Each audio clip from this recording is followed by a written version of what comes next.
Election 6 फरवरी तक भी मशकूक है। ये सजा पाकिस्तान की उस आवाम को हुई है जो अमेरिका से आजादी चाहते थे। ये सजा पाकिस्तानी कौम को दी गई है। कप्तान के लिए खुशखबरी है कि उसका वोट बैंक बढ़ता जा रहा है, उसकी मोहब्बत बढ़ती जा रही है। लोग समझ चुके हैं, लोग जान चुके हैं, लोग पहचान चुके हैं। अब तो तैयारी करें 8 तारीख की। 8 तारीख के उन्होंने ड्रामा करना है। नए नए आर्डर जारी हो चुके हैं, लेकिन यूथ जो है ना, यूथ जो वोट डालने आएगा ना, वो वोट की हिफाजत भी कर लेगा। जरदारी साहब फरमा रहे हैं जनाब, हम किसी के साथ भी इत्तेहाद करके हुकूमत बना सकते हैं। और जिनका तो आपस में इनके बयान ही नहीं मिलते, ये सिर्फ पीटीआई का वोट हासिल करने के लिए ड्रामेबाजी कर रहे हैं। लेकिन पीटीआई का वोटर बहुत समझदार है, वो इंशाअल्लाह ताला ऐसा फैसला देगा कि उसके आगे ये सारे फैसले खत्म हो जाएंगे। बिस्मिल्लाहिर्रहमानिर्रहीम, अस्सलातु वस्सलामु अलैका या सय्यदी या रसूलल्लाह व अला आलिका व सहाबी के या सय्यदी या हबीबल्लाह। व्यूअर्स, मैं हूं आपका अपना मोहम्मद शाहिद चौधरी। आप देख रहे हैं मेरा यूट्यूब चैनल। आज एक मरतबा फिर से हमारे साथ मौजूद हैं सीनियर सहाफी एंकर पर्सन राना मोहम्मद अजीम साहब। इस वक्त पाकिस्तान की जो सियासत है, कप्तान को एक जगह पे 10 साल की और दूसरे केस में 14 साल की सजा हो चुकी है। आम इंतखाबात 8 फरवरी 2024 को होने जा रहे हैं। इस वक्त जो ताजा तरीन सूरत हाल है, ताजा तरीन जो खबरें हैं, वो राना साहब से जानते हैं। अस्सलाम वालेकुम सर। वालेकुम अस्सलाम। राना साहब फरमाइएगा कि क्या आम इंतखाबात अब कोई शक की गुंजाइश तो नहीं रही है? आपके पास क्या खबरें हैं? बिस्मिल्लाहिर्रहमानिर्रहीम, अस्सलातु वस्सलामु अलैका या सय्यदी या रसूलल्लाह, अस्सलातु वस्सलामु अलैका या सय्यदी या हबीबल्लाह। दो चीजें क्लियर आपको मैं कर दूं, इलेक्शन 6 फरवरी तक भी मशकूक है। अच्छा, इलेक्शन 6 फरवरी तक भी मशकूक है। इस बात को लिख लें, नोट कर लें, मेरी बात को जहन नशीन कर लें। नंबर 1। नंबर 2, आपने कहा कि शाह महमूद कुरैशी, परवेज उसको इमरान खान और बुशरा बीबी को सजा हुई। नहीं भाई, यह सजा पाकिस्तान की उस आवाम को हुई है जो अमेरिका से आजादी चाहते थे। यह सजा पाकिस्तानी कौम को दी गई है। ये सजा जो है पूरी उस कौम के उन नौजवानों को दी गई है जो पाकिस्तान के लिए जीते और पाकिस्तान के लिए मरते हैं। ये इमरान खान को सजा नहीं है। आप मत समझिए ये सिर्फ इमरान खान को सजा है। आप जाके देखें गली मोहल्ले चौक चौराहों पे हर जगह नौजवान कह रहे हैं कि हम 8 तारीख को, पता इस सजा ने खत्म किस तरह होना है। इसके बेल पेपर कौन से हैं? इसके बेल पेपर है 8 फरवरी को इंतहाबी निशान पे स्टैंप लगा के।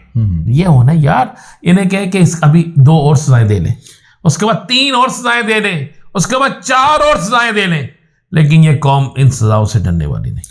सजा के बाद जो ताज़ा तरीन सर्वे हैं, मुख्तलिफ जगह पे जो सर्वे किए गए हैं, उसके मुताबिक कप्तान की मकबूलियत में इससे भी 20 से 30% मजीद इजाफा जो है वो हो चुका है। क्या समझते हैं, क्या कप्तान के लिए खुशखबरी है कि उसका वोट बैंक बढ़ता जा रहा है, उसकी मोहब्बत बढ़ती जा रही है? देखें, कप्तान ने क्लियर कहा है कि मैं जीऊंगा इस मुल्क के लिए, मरूंगा इस मुल्क के लिए। मैंने इस मुल्क के अंदर नौजवानों के लिए, इस मुल्क के अंदर बूढ़ों के लिए, इस मुल्क के अंदर बहनों के लिए, बेटियों के लिए एक ऐसी चीज बना देनी है कि ये मुल्क दुनिया भर में एक फख्र की अलामत हो। और वो कर रहा है। घबराए ना, उसे पता था मुझे सजा होनी है। उसे तो यहां तक पता था कि उसे सजाए मौत होनी है। इसके बावजूद नहीं वो डरा। 13 इंकार हो चुके हैं, 13 दफा इंकार हो चुके हैं। 11 दफा पहले थी, 2 दिन में 2 दफा और मुलाकातें थी, 11 दफा पहले और अब 2 मुलाकातों में, यानी 13 दफा इंकार कर चुके हैं वो वाज़े तौर पे कि नहीं भाई, मैं किसी सूरत में भी किसी से भी कोई चीज तय नहीं करूंगा। राना साहब, बुशरा बीबी के हवाले से खबरें हैं। हमने एक दोस्त का ट्वीट भी पढ़ रहे थे कि ना तो बुशरा बीबी ने, ना ही इमरान खान ने कहा कि कोई बनी गाला उनको जो है वो रखा जाए, ना कोई ऐसी दरखास्त की गई। बुशरा बीबी को बनी गाला में जो है, उस हवाले से क्या खबरें, असल स्टोरी क्या है? ये एक ड्रामा किया गया कि एक अफवाह फैलाई जाए, एक साजिश तैयार की जाए। पहले आपको याद है कि पहले बहुत से लोगों ने कहा कि बुशरा बीबी बयान देने जा रही है। अब ये जानबूझ के ये सारा ड्रामा किया गया है। इससे अब फर्क नहीं पड़ता। लोग समझ चुके हैं, लोग जान चुके हैं, लोग पहचान चुके हैं। अब तो तैयारी करें 8 तारीख की। 8 तारीख के उन्होंने ड्रामा करना है। नए नए आर्डर जारी हो चुके हैं, लेकिन यूथ जो है ना, यूथ जो वोट डालने आएगा ना, वो वोट की हिफाजत भी कर लेगा। तो फिक्र ना करें आप, देखें तो सही जरा, चलते जाएं 3 माह, मैक्सिमम 3 माह, उसके बाद फिर ये धुन खत्म हो जाएगी, सब कुछ ठीक हो जाएगा। राना साहब, बिलावल भुट्टो जरदारी जो हैं बहुत आड़े हाथों ले रहे हैं। हमने उनकी एक वीडियो देखी थी मरियम नवाज साहबा की, जिसमें वो बिलावल को कहती हैं कि बिलावल, हमने इज्जत और एहतराम का रिश्ता रखा मैंने सुनी है क्या ना, पता नहीं क्यों नाम ले लेते हैं आप यार। बिलावल से कह 3 दफा बिलावल से इतना कह ले, बस ये कह ले। और ये सारे बहरूपिये हैं।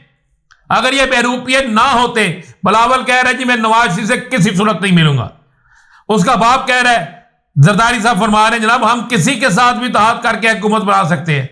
और जिनका तो आपस में इनके बयान ही नहीं मिलते, ये सिर्फ पीटीआई का वोट हासिल करने के लिए ड्रामेबाजी कर रहे हैं। लेकिन पीटीआई का वोटर बहुत समझदार है, वो इंशाअल्लाह ताला ऐसा फैसला देगा कि उसके आगे ये सारे फैसले खत्म हो जाएंगे।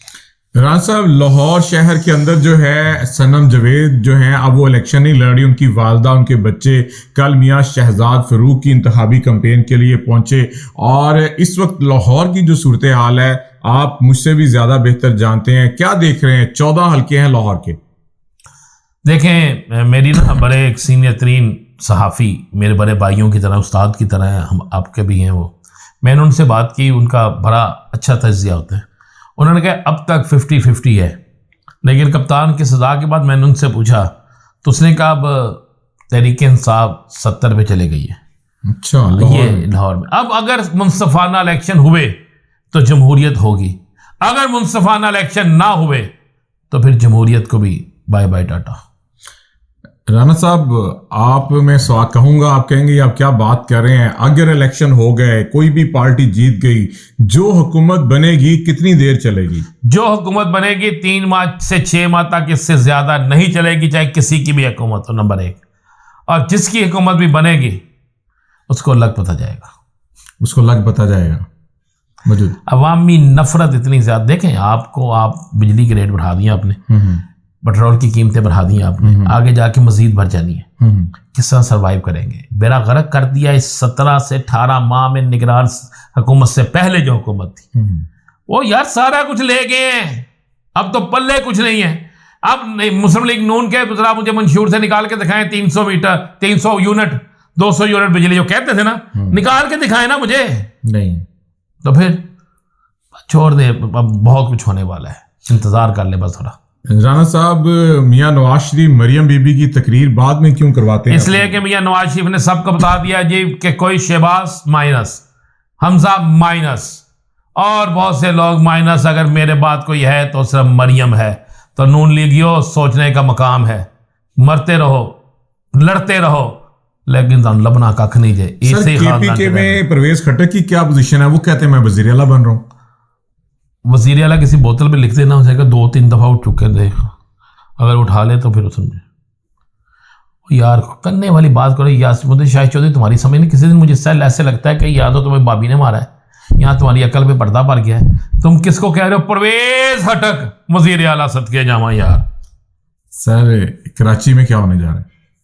लड़ाई, बस मैं इतना बता दूं। अच्छा, बहुत शुक्रिया राना मोहम्मद अजीम साहब ने आज हमें बहुत ज़बरदस्त किस्म की खबरें दी हैं। और जो हफ्ता अब शुरू होने जा रहा है, इसके अंदर जो है बहुत बड़ी बड़ी डेवलपमेंट होगी। तो इंशाल्लाह अगले हफ्ते मजीद राना साहब से भी जानेंगे। कल तक के लिए दीजिए इजाज़त।